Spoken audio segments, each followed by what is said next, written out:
Dohna Dohna, Let's Do Bad Things Together is the most recent title by AliceSoft, first released in November of 2020, and then got a surprise English release this October, less than a year afterwards. It has received a lot of attention because of its eye-catching art, done by the extremely talented Gyokai. It even got a collaboration with Musi Dash. Gyokai is also responsible for the art in the Rance remakes, and it even has the same director as Rance 01 and 03, Itin Shiroku. Seems like a perfect match, allowing for this team to create something totally original and unlike anything else in AliceSoft's catalog. So how did it turn out? The first thing you'll notice about Dohna Dohna is the art. It's vibrant and colorful. The entire game excludes pure style, from the menus to the battle animations. It's spectacular and impressive that a company like AliceSoft was able to pull something like this off. The character designs are fantastic. There's various cute girls and even some cool looking male characters. There's a good variety of character sprites, all very expressive. It's amusing how the bright art contrasts with the dark subject matter of the narrative, an intentional decision. Speaking of the story, let's talk about it. It is a somewhat dystopian setting, set in a city ruled by one corporation, the Asogi Group.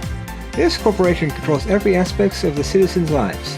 Through this time, gangs called clans form, engaging in crime like prostitution and thievery. The protagonist Kuma is the second in command of one such clan of rebels, calling themselves Nayuta. The story obviously goes in some very dark places at times, with one of the main gameplay systems revolving around human trafficking to gain income. Our heroes aren't exactly good people, only being able to justify themselves with how outrageously evil the Asogi Group is. The story does manage to get you to care about these characters by showing you their more positive side. They feel like a normal group of friends, to the point where you can almost forget how dark their actions are. The story itself starts with a lot of promise, but these ideas about how far people go to justify their actions and the deeper mysteries of the city, but it felt like a lot of it wasn't paid off well in the end. Some things weren't resolved as well as I'd like. And I was slightly disappointed by the end. The final act does have a few excellent moments and a great reveal, but other aspects left me wishing there was more.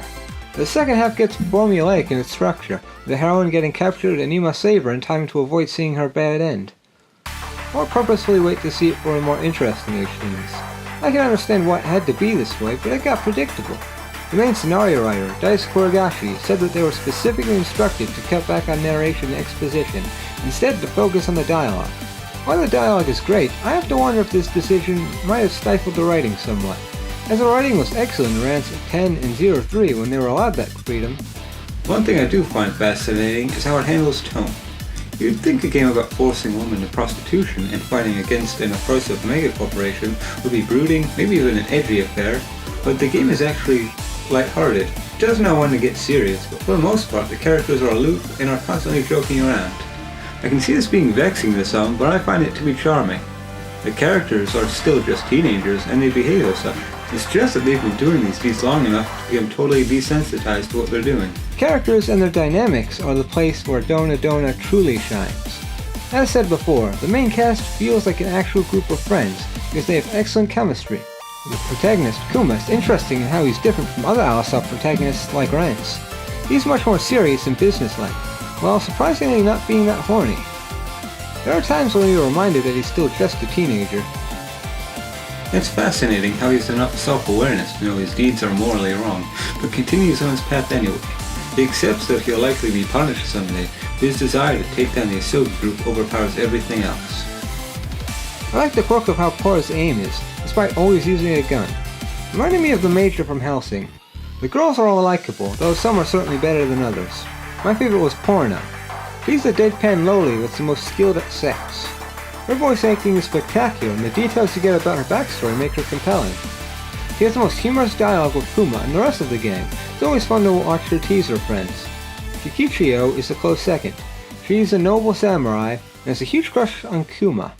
It's simply adorable to watch those two interact. She also has extremely hot H scenes. Now, the girls are good, but I feel like the bro characters are somehow even better. Zap is the actual leader of Nayuta, and it's easy to see why. He's a charismatic, hot-blooded rebel. That's also a bit of a dumbass. He's kind of similar to Kamina from Gurren Lagann in terms of personality. He even has the 6 sunglasses. He has my favorite character sprites. I love how expressive they all are. I think he's the best handled character in the story, and how his ideals are challenged, but I can't go into detail about it because of spoilers. The stuff they do from near the end is just really cool. Toritaro is the self-proclaimed rival of Kuma and the one at the end of everyone's joke. He's so pathetic that it's endearing. His dynamic with Kuma is very amusing. I do wish he had more serious scenes. There are a few good ones, but he's primarily used for humor. Joker, I feel, is the most lackluster of the main cast. He's cute, has a stellar H scene, but he lacks narrative significance. They build up a mystery around him when he's first introduced, but none of it is ever explained. His character interactions are okay, but he has the weakest dialogue and humor. Antagonists are unfortunately often underutilized, prime example being Hishimatsu, one of the board members of the Asogi group. He's supposed to be the central antagonist, but he doesn't do much until near the end. It's disappointing because he's a cool design and what little characterization he does get is interesting, but not enough is done with him. Another example is Lu Bu, introduced as an unstoppable force that appears whenever there's chaos. He has a sick design, but it's not used effectively at all. His actual character isn't delved into at all, and even his ultimate fate was so underwhelming. Tsuina is handled better than them, but still feels like missed potential. She's just the most vile creature manageable, but in a hot way. She's a nice obstacle for the gang to overcome, but it feels like more could have been done with her. Maybe delve more into her backstory? Murasaki is the leader of the Flat Clan, and my favorite antagonist. He's a schemer who dresses like the Joker for some reason. What makes him compelling is that he's sly, but isn't a completely horrible person. He's given a few surprisingly cool moments that won me over. Shinazu is an equally rad side character. He's a typical Yakuza, the toughness that you'd expect, but is carrying towards Kikichio in his own way. The gameplay in Dohna Dohna is where it really stumbles. It's divided into three main phases: the hideout, hunting, and hustling. We begin each day in the hideout, where you are given the opportunity to hang out with characters to increase their feel or witness their events. You can also manage your talent or go to the shop to purchase items. Hunting is where you go through dungeons to find girls to capture and level up your characters. These dungeons are fairly short and similar in style to ones found in ranks 01 and 03. The problem with them, however, is that you can't go backwards, and when you get to the end, you're forced to leave, even if your party is in good condition. This means that if you want to grind more, you'll have to keep coming back to the next phase. It gets annoying having to go through the same short dungeons every day to get levels. Minimal exploration to these dungeons. Almost all paths lead to the same destination. It's just a change in enemy encounters or items. Combat itself is simplistic, the most unique aspect being the importance in positioning the character. Character skills can only hit from a certain range. Some need to be in the front line to hit, and some have attacks that are longer distance, so need to be put farther in the back of the group to hit. The thing I appreciate is how you can switch out party members during combat, much like Final Fantasy X. It incentivizes using your entire lineup and can be useful in certain encounters. It feels incredibly satisfying to land hits and see characters' special moves, with how stunning the animations are. Even this becomes tiresome in the 30 or so hours it'll take you to get through the game, as you quickly realize it's more of a game of numbers than anything else. Having a high level is key, and there isn't much strategy besides that. The most troubling aspect is how only members that participate in battle gain experience. That means if you actually want to be able to use every character, you'll be spending a lot of time grinding. Even with being able to instantly switch out characters, it's such an unnecessary pain. Luckily, this isn't required, and you can perform decently with only leveling the characters you want to use. The lack of enemy variety makes the characters feel extra monotonous. You'll be seeing the same recycled enemies the whole game, and most of them aren't very fun to fight. There's a couple odd difficulty spikes I encountered during the game. One from being able to easily dispose of enemies in one dungeon, to being nearly one-shotted by enemies in the next story dungeon, forcing me to go back and grind. It only happened twice, but the sudden jump in difficulty was bizarre both times, considering it's usually a pretty easy game. Hustling is your main source of income because you don't get any money from combat. You pimp out the girls you capture, each with their own unique stats. You usually get generic units, but there's 13 unique girls that have their own designs and age scene events. Obviously, you're going to want to keep these unique girls to see their events, and use their generics as disposable pawns.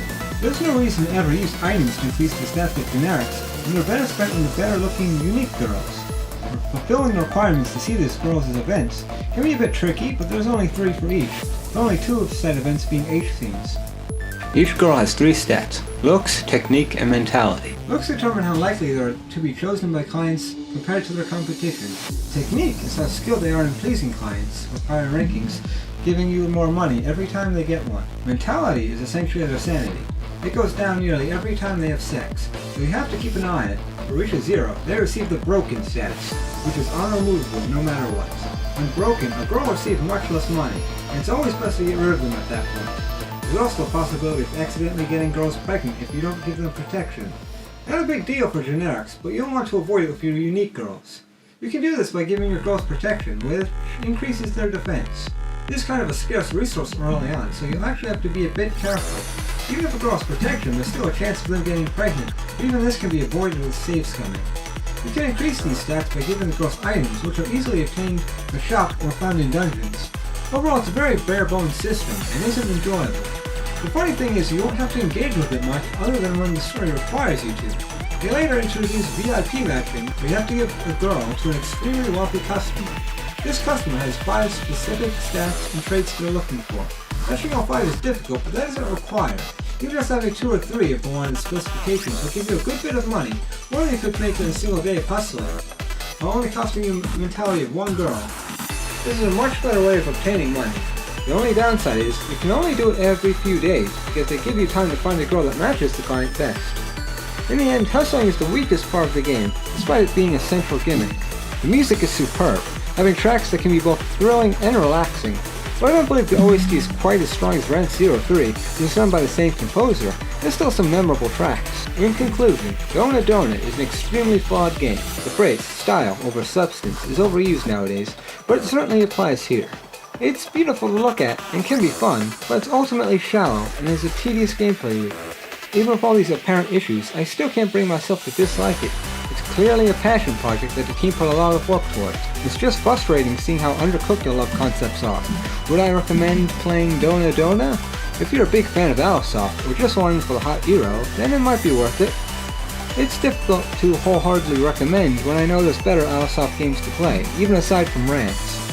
Still, I strongly believe in trying things for yourself to form your own opinion. Dohna Dohna isn't bad, but isn't too remarkable either. It's a real shame that Gyokai and Iten Shiroku left AliceSoft afterwards, so we'll never likely get a sequel that can evolve on the ideas presented in this game.